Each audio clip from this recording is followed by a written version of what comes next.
kalsada, mga palamuti nagliliwanag sa gabi. Ngunit sa bulsa ko, tanong ko ay sanda, bakit parang kulang ang lahat ng gift list ko?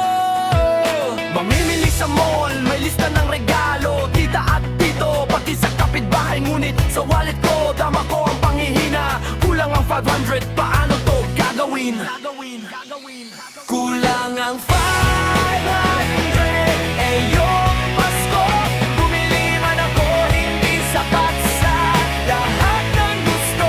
Kulang ang 500, ngayong Pasko, ngunit smile pa rin, kahit konti lang ang dala ko.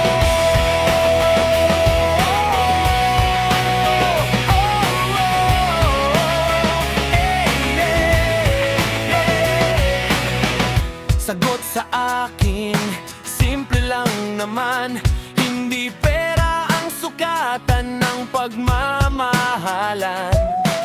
Regalo man maliit, puso'y malaki, kasama ang pamilya, sapat na ang saya. Siguro next year mas mag-iipon para sa regalo at konting sorpresa. Ngunit ngayong Pasko, huwag mag-alala, happiness ay hindi nabibili sa pera. Kulang ang 500, ngayong Pasko, bumili man ako, hindi sapat sa lahat ng gusto. Kulang ang 500, ngayong Pasko, ngunit smile pa rin, kahit konti lang ang dala ko. Bawat halakhak, bawat yakap at kwento, mas mahalaga kaysa sa material na regalo.